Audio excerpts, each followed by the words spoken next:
Texas put it on Oklahoma yesterday, 23-6. This game was presented by Academy and Steve Sarkisian. They're not associated with each other. Legally, I have to say that. I would give this game 2 Chalai. It's a 5 Chalai classic if you're a Texas fan. But if you're a fan of aesthetically pleasing games, no, this one wasn't necessarily for you. And no, I also want to confirm we did not get the game script ahead of time, although you wouldn't be able to tell by how we predicted this game. I will go on record as saying this. Steve Sarkisian himself does not know Texas as well as I know Texas this year. I predicted these folks to go lose at Florida a couple of weeks ago and got labeled a Texas hater. I then turn right around and say, now wait till you see what happens now. Now they lost to Florida. They will go win.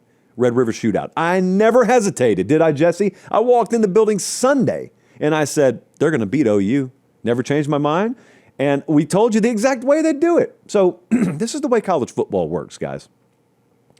Why did we have Texas over OU in the JP poll? That was the first slight alarm bell that should have gone off. How did Texas open as a favorite in this game? A lot of people thought it was because John Mateer wasn't going to start. Buddy, I like John Mateer starting or not starting still to lose to Texas.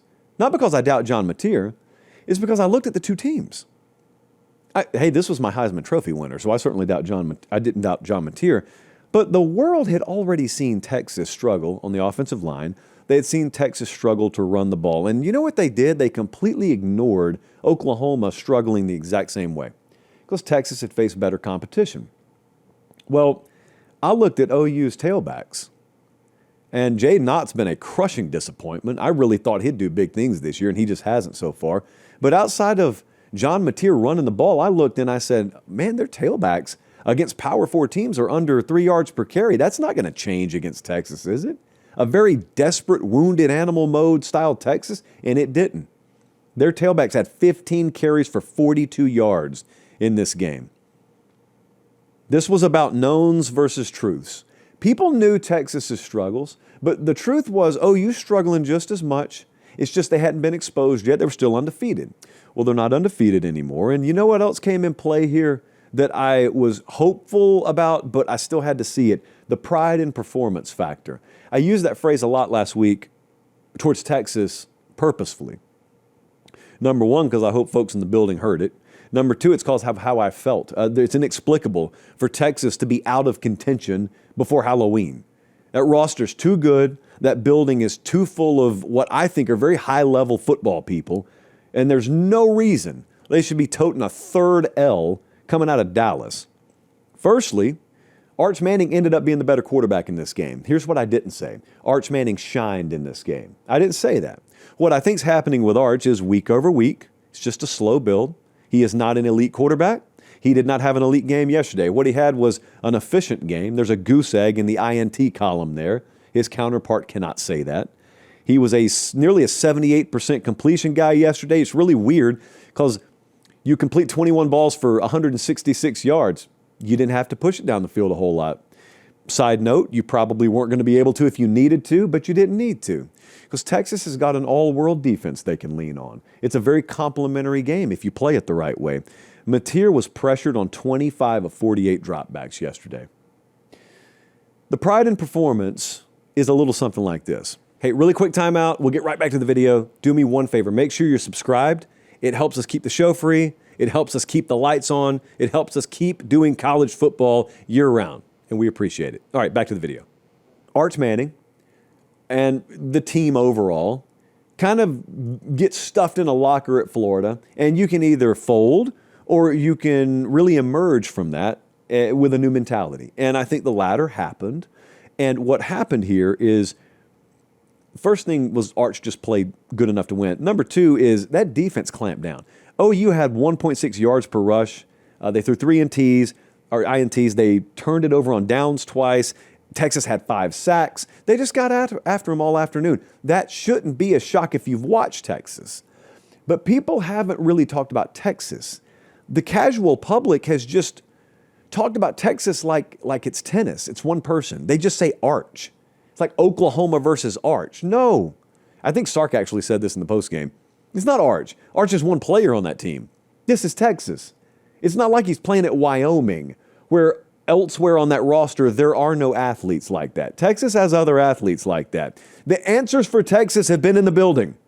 Their answers are in their building. The players are in the building. It's just you got to squeeze the sponge a little harder than you thought you were going to have to squeeze it to get the juice out. But there's enough in there. They're good enough coaches on that staff. They're good enough players on that team. You just got to suck it up. You got to find answers. That's what you're paid to do, players and coaches. The biggest inflection week of the week, though, this upcoming week, will be Oklahoma. Because it sounds like I'm dumping on Oklahoma. I'm not. I just took a fair amount of criticism last week for pointing out what I thought were just obvious truths, and it was painted as whatever. So now that the truth is out there a little bit, now that the book is out there a little bit more publicly on Oklahoma, okay, now same questions for Oklahoma. What are you going to do? You notice if you're looking at the schedule here, there is no bye this week. They go into Columbia, South Carolina this week, during October, no less. And I think it's the inflection point moment of this week for any team. Because they're right now sitting there at 5-1. They play at South Carolina. Then they got Ole Miss, at Tennessee, at Bama, Missouri, LSU. They closed the season with 5 more ranked teams, and the one that's not ranked is this week on the road. And if you don't think South Carolina is every bit in wounded animal and back against the wall mode as Texas was, you're crazy. And you got to go into their building. Now, you got an early kickoff. You got lucky there, but it's October, so anything can happen there. The run game is not showing up, and I don't think it's going to magically appear. So you kind of got what you got there. The offensive line, their ceiling is above average. It's not going to be a great offensive line. You got what you got there. This is Oklahoma's pride in performance spot. So yesterday was not a surprise to me. Texas is now 1 of 10 teams with 0 or 1 losses in SEC play. The SEC is a bloodbath because pretty soon the stat's going to be 1 or 2 losses. Mathematically, that has to happen. I'm still standing still on Texas. So a lot of people were all the way over there.